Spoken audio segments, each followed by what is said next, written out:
Good morning, everyone. I'm just Prince on the line. I'm here to talk about Hindu religion,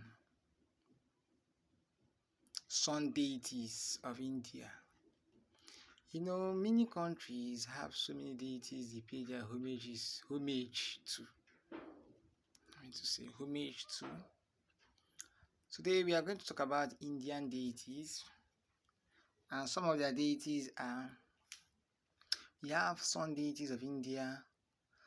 The primary sun deity, that is the main one, the head among all the sun deity, is no other person but Surya. Surya is the Hindu god of the sun depicted, that is represented with riding a chariot pulled by 7 horses. Symbolizing what it symbolizes is number 1 is light, 2 energy, and the source of life. So these are the things it symbolizes. 3 things. Let's say it again: light, energy, and the source of life. Now, it's known by many names like Aditya, Ravi, and Haskara. That are the names they call this deity. And other aspects include, we have other deities in India. Some of them are Savitri. Savitri is called the stimulator, while Pushari is called beneficent, and the goddess. Another goddess like Ushas is called goddess of dawn. That is, when you talk about dawn means that time that evening is coming. And that time evening is morning is coming up. That kind 6 o'clock. That period is called dawn. So Ushas is called goddess of dawn. All of them represent the solar energy. Some of the key deities of Indians: number 1 is Surya, 2 is Savitri, 3 is Mitra, 4 is Ayamani, 5 is Ushas, 6 is Tapati. Let me mention them again. Number 1 is Surya, 2 is Savitri, 3 is Mitra, 4 Ayamani, 5 Ushas, and 6 Tapati. Now let me start mentioning them one after the other. Surya, the titles they call Surya is 1 Aditya, Ravi, and Haskara. It's the most prominent of the sun deities. Considered one of the major 5 deities, among the major 5 deities. So that means they have major 5 deities, but among them he is the most prominent among them all. And not just the most prominent, they call him in Hindu. India people, they practice what is called Hindu. That is their religion.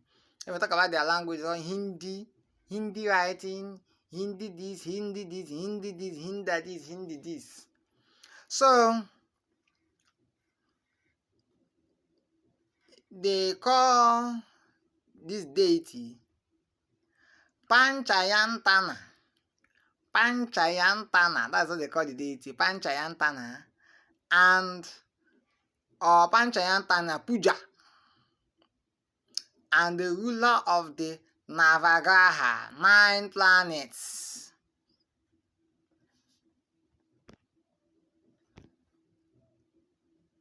He brings light, warmth, and overcomes darkness, often depicted with lotuses in the hand, riding his chariot. The next one is Savitri. Savitri is a deity, or is a stimulator of deities. Now, being a stimulator is not usually representing the sun's power to awaken and stimulate life, especially prominent in the Gayatri mantra, which praises the divine light. That is for Savitri. For Mitra, Mitra is a deity associated with sun, often linked to friends.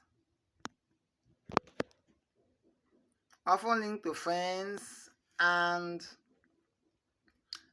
also linked to friendship and the midday sun's aspects. Outside Mitra, we equally have Ayamani. Ayamani represents the midday and the protector of friendship. That's Ayamani.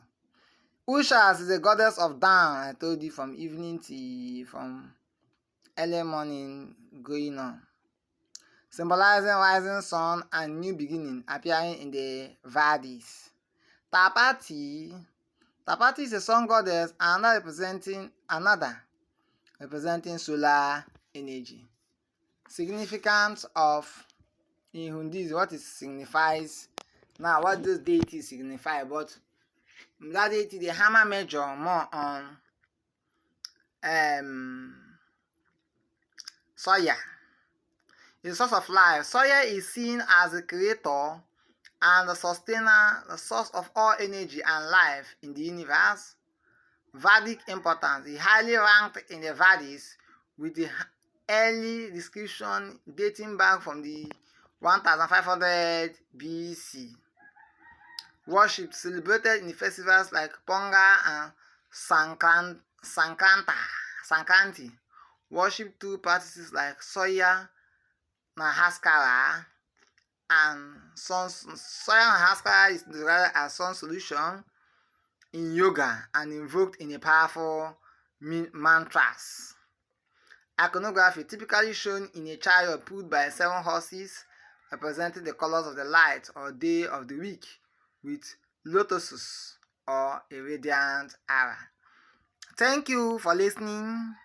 In the next broadcast, I'm going to talk about how Soya deity is worshipped.